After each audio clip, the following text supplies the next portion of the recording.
WhatsApp guys, welcome back once again. So दोस्तों, आज की कहानी जो एक्सप्लेन करने जा रहे हैं उसका नाम है नोवेयर इन अफ्रीका। आपने 2001 में आई लगान फिल्म ज़रूर देखी होगी और ये भी सुना होगा कि वो इंडिया की पहली ऑस्कर नॉमिनेशन मूवी थी, पर वो जीत नहीं पाई क्योंकि इस फिल्म को लगान की जगह ऑस्कर मिला था। ये स्टेफनी जोइंग की ज़िंदगी पर आधारित एक सच्ची कहानी है। तो चलिए कहानी की शुरुआत करते हैं। तो यहाँ समय चल रहा है 1930 का और जगह है जर्मनी, जो उस समय की सबसे खतरनाक जगहों में से मानी जाती है क्योंकि ये समय है हिटलर की हुकूमत का, जहाँ इंसानियत नाम की कोई चीज़ नहीं बची है। ज्यूस को मारा जा रहा है और उनके घर वालों को जॉब से निकाल दिया गया है और इतनी बुरी नौबत आ गई है कि उन्हें अपना देश छोड़कर कहीं और भागना पड़ रहा है, क्योंकि अगर वो जर्मनी में रहे तो वो अपनी जान से हाथ धो बैठेंगे। इन्हीं में से एक यहूदी रेडक्लिफ फैमिली है जिसमें स्टेफनी नाम की एक लड़की भी है। एक दिन उसके डैड वॉल्टर, जो कि एक पेशे से नामी वकील थे, उन्हें ज्यूस की वजह से काम से निकाल दिया जाता है।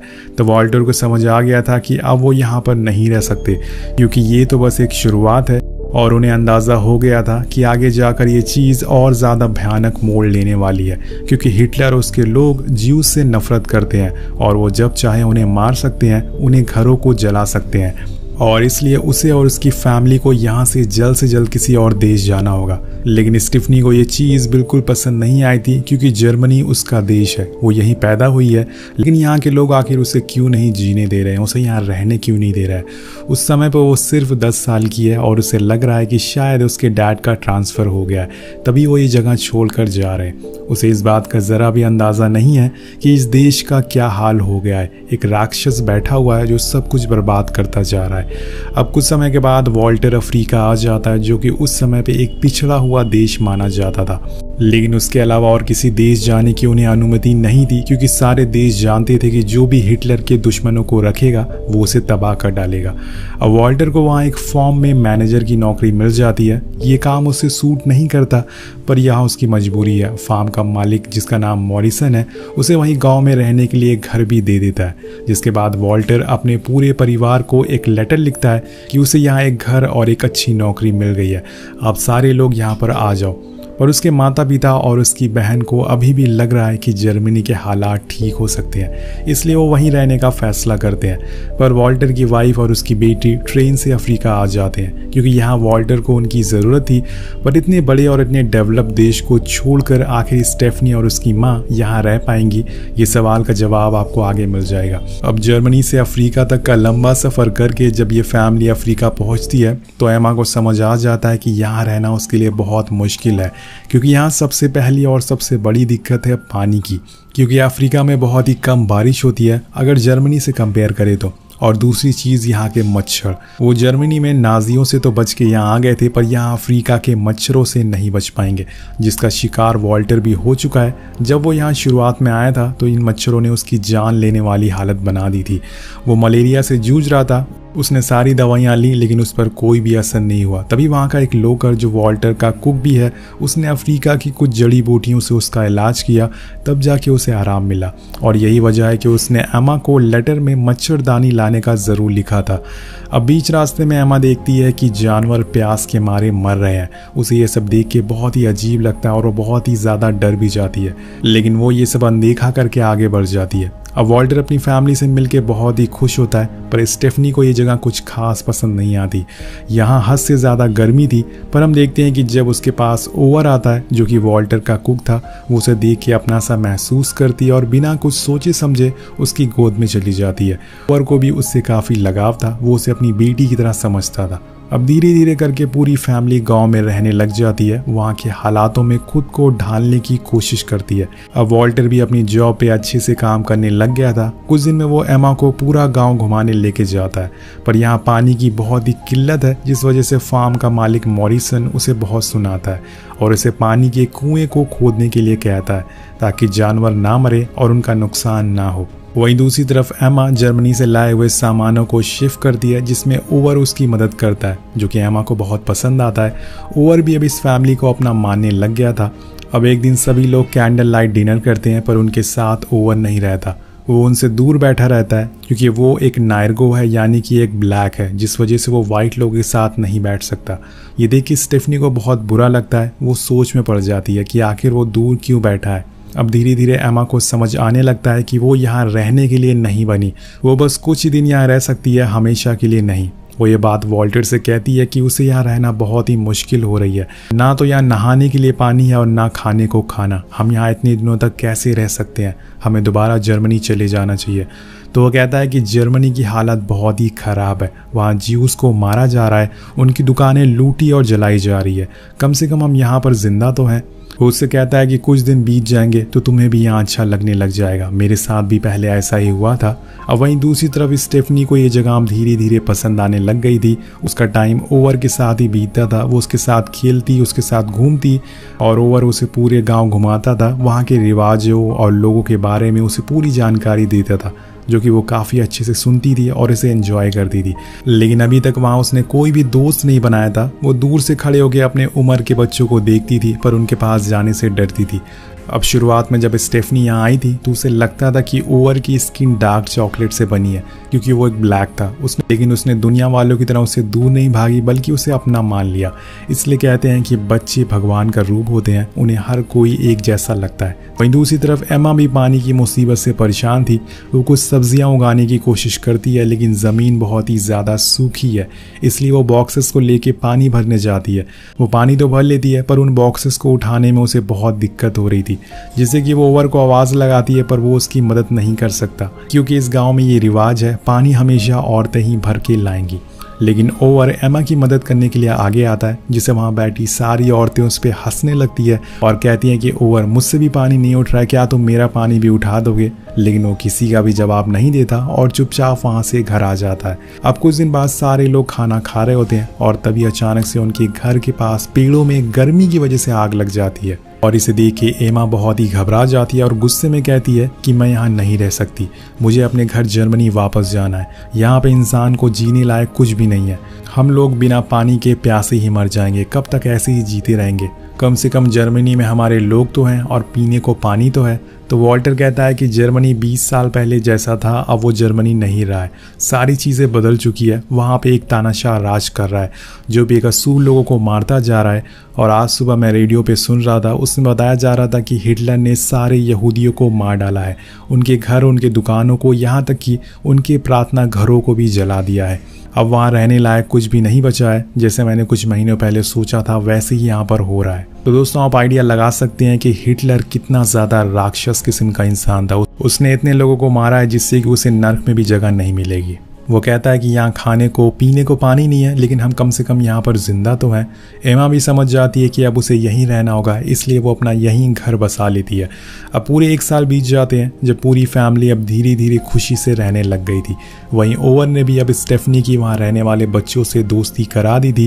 वो पहले उन्हें दूर खड़े होकर देखती थी पर आज वो उनके बीच में है, उनसे बातें करती है और उनके साथ खेलती भी है। लेकिन उसका सबसे अच्छा दोस्त उसकी उम्र से बहुत बड़ा है, वो है ओवर, जो कि उसे एक जगह लेके जाता है जहां बारिश के देवता के लिए एक बकरी की बलि दी जा रही थी ताकि यहां जल्द से जल्द बारिश हो सके। और ये नज़ारा देखकर स्टीफनी बहुत ही ज़्यादा डर जाती है पर ओवर उसे समझाता है कि ये हमारे अच्छे के लिए हो रहा है। और इधर एमा नेग्रो बच्चों से इतना लगाव देख के वो अपनी बेटी से कहती है कि तुम्हें उन बच्चों से दूर रहना होगा, पर वो कहती है कि ऐसा कुछ नहीं है माँ, वो मेरे अच्छे दोस्त हैं और मैं उनके साथ बस खेलती हूँ। पर एमा को कहीं ना कहीं उसके फ्यूचर की टेंशन होने लगी थी। यहाँ रहते हुए उसकी पढ़ाई लिखाई सब छूटने लगी थी, वो स्कूल भी नहीं जाती थी और अगर ऐसे ही चलता रहा तो आगे जाके कुछ कर नहीं पाएगी। पर इस समय पे वो कुछ कर भी नहीं सकती, वो मजबूर है। अब यहाँ में एक और बात पता चलती है कि इंडिया जैसे बड़े देशों के साथ अफ्रीका पर भी ब्रिटिश सरकार की हुकूमत है, मतलब ये ब्रिटिशर्स ने किसी भी देश को नहीं छोड़ा। वेल गाइज, अब एक आम दिन की तरह स्टेफनी औरों के साथ खेल रही होती है पर तभी अचानक से 2 गाड़ियां आती है जिसपे कुछ ब्रिटिश सोल्जर तैनात थे और उन्हें देखकर ओवर स्टेफनी को लेके अंदर चला जाता है क्योंकि उसे डर था कि कहीं वो उसे अपने साथ लेके ना चले जाए। पर उसे ये नहीं पता था कि कुछ देर बाद उसका ये डर हकीकत में बदलने वाला था। वो ब्रिटिश सैनिक कहते हैं कि हमें पता चला है कि आप लोग जर्मनी से आए हैं यहाँ भागकर और इसलिए हम चाहते हैं कि आपकी पूरी फैमिली हमारे साथ दे जर्मनी को हराने में। इसके बदले में हम आप लोगों को अच्छा खाना पीना और अच्छे कपड़े भी देंगे। अब ये सुनकर वॉल्टर मान जाता है और उनके साथ चला जाता है क्योंकि अगर वो जर्मनी को हराने में मदद करेगा तो शायद वो अपने देश वापस जा सके। अब कुछ दिन बाद वॉल्टर का दोस्त आता है और उसकी फैमिली को अपने साथ लेके जाता है, पर यहाँ से जाना स्टेफनी के लिए इतना आसान नहीं था। उसके यहाँ इतने दोस्त, इतनी यादें थी और उसका सबसे अच्छा दोस्त ओवर भी यहीं पर मौजूद था, पर आज उसे सब कुछ छोड़कर यहाँ से जाना होगा। वो नम आंखों से ओवर को अलविदा कहती है और चली जाती है। उसकी नज़र उससे हट ही नहीं रही थी, पर शायद आज वो उसे आखिरी बार देख रही हो। अब सीन कट होता और हम ब्रिटिश कैंप को देखते हैं, जहाँ पे दुनिया के हर कोने से लोग आए हुए हैं, जिसमें कुछ हिंदुस्तानी भी होते हैं। वो सारे लोग वहाँ गुलामी किया करते थे। अब वहाँ पहुँचने पे स्टेफनी और एमा को एक अच्छा रूम दिया जाता है, जहाँ वो आपसे रहेंगे। उनकी तरह और भी यहाँ पर फैमिलीज रहती है, जिनके हस्बैंड ब्रिटिश आर्मी को सर्व करते हैं। अब यहाँ कुछ दिन बाद पता चलता है कि ब्रिटिश सरकार इन लोगों को एक जंग में भेजने वाली है। ये सुनकर एमा घबरा जाती है और एक सीनियर ऑफिसर के पास जाती है और वॉल्टर को वहाँ के करीब में किसी फार्म में नौकरी लगवाने की सिफारिश करती है, लेकिन वो सीनियर ऑफिसर ये कह के मना कर देता है कि ये मेरे उसूलों के खिलाफ है। अब एमा उदास होकर वहाँ अपने कमरे में आ जाती है, पर उसे वहाँ एक सोल्जर मिलता है जो वॉल्टर का दोस्त था। वो कहता है कि मुझे पता है तुम्हारा काम नहीं हुआ, पर मेरा एक दोस्त आर्मी में है जो वॉल्टर की जॉब उसके फार्म पे लगवा सकता है, पर इसके बदले में तुम्हें मेरे साथ सोना होगा। सो फाइनली एमा ने वॉल्टर की जॉब एक फार्म पर लगवा दी थी। अब सीन कट होता और हम देखते हैं कि पूरी फैमिली उस फार्म के लिए निकल जाती है। ये जगह पहली वाली जगह से काफ़ी अच्छी थी और एमा के लिए सबसे अच्छी चीज़ यहाँ थी कि यहाँ पर पानी की कोई भी दिक्कत नहीं थी। वो जब चाहे पानी यूज़ कर सकती थी। अब एक दिन वॉल्टर खेत में एक ब्लैक से मिलता है, जिसे वो बताता है कि वो एक जर्मन है, लेकिन फिर भी उसे यहाँ रहना पड़ रहा है। वो कहता है कि चाहे कुछ भी हो जाए, अपनी मिट्टी को कभी मत छोड़ना। अब रेडक्लिफ फैमिली को यहाँ रहते हुए काफ़ी समय बीत जाता है। ऐसे ही एक दिन वॉल्टर के पास उसके डैड का लेटर आता है, जिसमें उन्होंने लिखा था कि वो लोग मुसीबत में हैं और उन्हें यहाँ बंदी बना लिया गया है।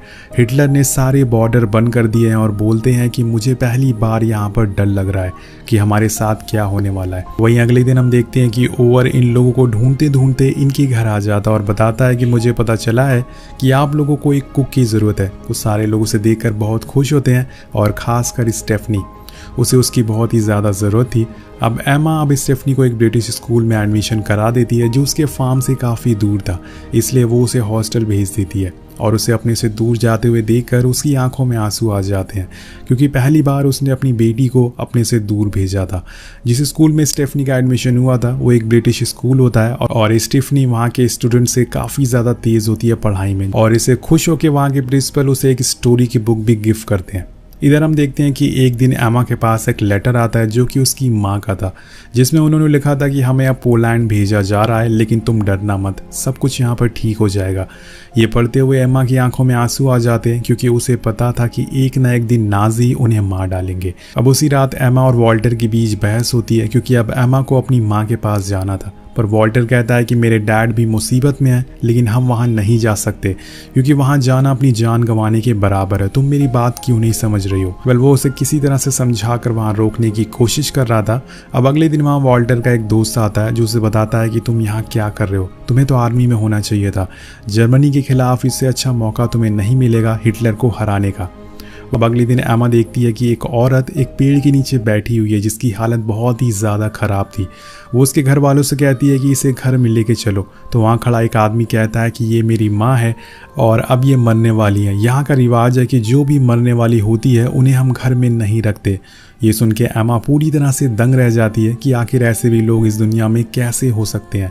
अब उस औरत को छोड़ के जाने के अलावा उसके पास कोई भी ऑप्शन नहीं होता। और अब हम यहाँ देखते हैं कि वॉल्टर ने एक बार फिर से आर्मी ज्वाइन कर लिया है। वो एमा से नैरोबी चलने को कहता है, पर वो मना कर देती है, ये कहते हुए कि वो ओवर के साथ ही रहेगी। उसके जाने के बाद वो उसका फार्म को संभाल लेगी। अब उसके मना करने के बाद वॉल्टर फाइनली आर्मी में भर्ती हो जाता है और दोनों ने उसी काम को चुना जो उन्हें पसंद था। अब एक दिन जब स्टेफनी घर आती है तो वो अपनी माँ से पूछती है कि माँ, हम ज्यूस क्यों हैं? मुझे स्कूल में बच्चे सब ज्यूस कह के चिढ़ाते हैं और वो कहते हैं कि हमने ही भगवान के बच्चे को मार डाला था। वो कहती हैं कि ऐसा कुछ नहीं है, हम यहूदी यानी कि ज्यूस से पहले एक जर्मन है और भगवान ने हमें एक जैसा ही बनाया। यहाँ के लोगों ने धर्म बनाया और उसके नाम पर लड़ने लगे।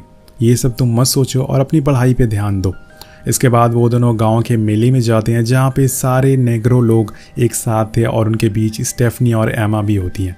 और वहाँ स्टेफनी को वही लड़का दिखता है जिसे वो पसंद करती थी। अब यहाँ समय चल रहा है 9 मई 1945। वॉल्टर छुट्टी पे घर आता है और वो एमा को बताता है कि अब जर्मनी से जंग खत्म हो गई है। ये जानकर वो लोग बहुत ही खुश होते हैं, पर वो कहता है कि मुझे एक टीचर का लेटर मिला है जो कि डैड के बारे में था। वो बताता है कि उन्हें नाजीज ने बहुत मारा, जिससे डर के वो एक स्कूल में जाके छुप गए, पर वो ज़्यादा दिन तक वहाँ बच नहीं पाए। 2 और नाजीज लोगों ने उन्हें जान से मार डाला, लेकिन मेरी बहन लिजी बच गई और उसने एक आदमी से शादी कर ली। अब वॉल्टर थोड़े दिन में वापस आर्मी में चला जाता है और 1.5 साल बाद उसे एक और लेटर मिलता है जो कि उसे जर्मनी से आया था, जिसमें लिखा था कि अब वो वापस जर्मनी आ सकता है और उसे यहाँ जज की पोस्ट के लिए अप्रूव कर दिया गया है। अब वो अपने देश, अपने मुल्क वापस आ सकता है, पर अब यहाँ उसे स्टेफनी और एमा को मनाना पड़ेगा, जिसके लिए वो सबसे पहले स्टेफनी के पास जाता है। पर वो कहती है कि मेरी एक शर्त है, हम अपने साथ ओवर को भी लेके जाएंगे। लेकिन वॉल्टर उसकी ये शर्त मना कर देता है। अब वो यहाँ से सीधा घर आता और एमा से झूठ कहता है कि आर्मी चाहती है कि हम सारे सैनिक अपने देश चले जाएं। ये सुन के एमा बहुत ही गुस्से में आ जाती है और बोलती है कि तुमने हमारे बिना ये सब कैसे सोच लिया, मैं यहीं रहूंगी और मेरा यही डिसीजन है। तुम वापस जर्मनी उसी देश जाना चाहते हो जहाँ के लोगों ने हमारे माँ बाप को मार डाला, और मैं वहाँ नहीं जाऊंगी। किसी तरह से ये दिन गुजर जाता और अगले दिन एक नया साल शुरू होता है, 1947। उस दिन पूरी फैमिली एंजॉय करती है और रात में वॉल्टर एक बार फिर उसे समझाता है कि जहां हम रह रहे हैं ये हमारा देश नहीं है, हम इसके एहसानमंद है, इसने हमारी जान बचाई, पर हमें इसे छोड़कर जाना होगा। लेकिन एमा उसकी बात सुनने को तैयार नहीं थी। वो तो फार्म की बातों में उलझी हुई थी और ये देखकर वॉल्टर चुप हो जाता है। अब अगले दिन वो अपने परिवार को, अपनी फैमिली को, एमा और स्टेफनी को छोड़कर जर्मनी के लिए निकल जाता है। उसे जाते देख स्टेफनी कहती है कि आप रुक जाइए, मॉम को आपकी ज़रूरत है, पर वो कहता है कि तुम्हारी मॉम यहाँ सब संभाल लेंगी। अब यहाँ वो एक और बात से दुखी था, क्योंकि वॉल्टर के ना रहने से एमा उसके दोस्त को पसंद करने लग गई थी और ये वॉल्टर देखकर समझ गया था, इसलिए वो एमा पर और ज़्यादा गुस्सा था। अब वो स्टेफनी को रोकने से भी नहीं रुकता और जाने लगता है, लेकिन तभी बीच रास्ते में उसकी जीप पे कुछ टिड्डे आके चिपक जाते हैं। जब वो बाहर निकलता है तो देखता है कि टिड्डों का झुंड गांव की तरफ आ रहा है। सारे लोकल्स लोग चिल्ला चिल्ला के अपने आसपास लोगों को बुलाते हैं और एमा भी भागते हुए अपने खेतों में आ जाती है। उन लोगों को परेशान देखकर वॉल्टर से रुका नहीं जाता, वो बिना कुछ सोचे समझे उनकी मदद करने चला जाता है। वो सभी मिलकर टिड्डों को भगाने लगते हैं क्योंकि वो सारे अनाज को खा रहे थे। उसे मदद करता हुआ देखकर एमा बहुत ही खुश होती है कि वो उसे छोड़कर वापस नहीं गया। अब रात होने पे वो वॉल्टर को प्रेगनेंसी के बारे में बताती है और बोलती है कि मुझे बहुत अच्छा लगा कि तुम हमारे लिए रुके, पर अब मैंने फैसला कर लिया है कि हम तुम्हारे साथ जाएंगे जर्मनी, क्योंकि तुम्हारे अलावा हमारे लिए और कोई अच्छा सोच नहीं सकता। ये फैसला एमा के लिए बहुत ही मुश्किल था, पर यह उनका देश नहीं है, उन्हें कभी न कभी तो यहाँ से जाना ही होगा। अब एक रात जब वॉल्टर ओवर के कमरे में जाता है तो देखता है कि वो चुपचाप बैठा हुआ है। वो उसे पूछता है कि तुम यहाँ क्यों बैठे हो, तुम्हारे साथ क्या हुआ? तो वो बताता है कि कल मैं यहाँ से जा रहा हूँ, हमारे धर्म में एक रिवाज है कि एक बार आदमी को सफारी डिजर्ट पे जाना होता है। अब वॉल्टर ये बातें सुन के उसे एक तोहफे में रस्सी देता और कहता है कि इसे रख लो, ये तुम्हें हमारी याद दिलाएगा। लेकिन ओवर कहता है कि आप लोग हमेशा मुझे याद रहोगे, आप लोगों से मैंने बहुत सारी चीज़ें सीखी है। अब ये सब बातें स्टेफनी सुन लेती है और अगले दिन जब ओवर जाने वाला होता है तो वो उसके पास आती है और उसे गले से लगा लेती है, सेम उसी तरह से जब उसने पहली बार उससे मिली थी। स्टेफनी और ओवर का एक अनोखा रिश्ता था जो कि सबसे अलग था। जब वो केन्या आई थी तो यहाँ उसे कुछ भी अच्छा नहीं लगता था, तब उसका सबसे पहला दोस्त ओवर था और उसने अपना पूरा बचपन उसके साथ बिताया था, पर आज वो उसे हमेशा के लिए दूर जा रहा है। उसे जाते देखकर वो रोने लगती है, पर हर किसी को एक ना एक दिन अपनों से दूर जाना ही होता है, यही सच्चाई है।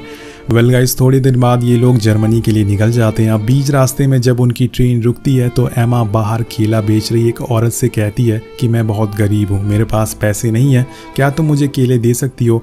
तो वो लेडी उसे बिना पैसों के ही केला दे देती है। यहाँ में दिखाया जाता है कि चाहे इंसान कैसा भी हो दिखने में, उसे आप उतनी ही इज्जत दे जैसी कि आप औरों को देते हैं, जिसके बदले में वो इंसान आपको अपना दिल निकाल कर भी दे सकता है। एमा उसके हाथों को कुछ इस तरह से छूती है जैसे कि वो किसी को आखिरी विदाई दे रही हो, और ये आखिरी विदाई उसने अफ्रीका को दी थी। उसने जो यहाँ सालों तक रह के यादें बनाई थी उससे दी थी। इसी के साथ ये खूबसूरत कहानी यही ख़त्म हो जाती है। तो इस कहानी में आपको एक चीज़ पता चल गई होगी कि आप दुनिया के किसी भी कोने में क्यों न चले जाएं, महंगी से महंगी जगह पर क्यों न चले जाएं, आपको जो सुकून चाहिए वो आपको अपने घर, अपने देश में ही मिलेगा। तो यही कहानी ख़त्म हो जाती है। आपको ये कहानी कैसी लगी नीचे कमेंट करके ज़रूर बताएगा। मिलते हैं आपसे अगली वीडियो में। Thank you so much watching. Peace out.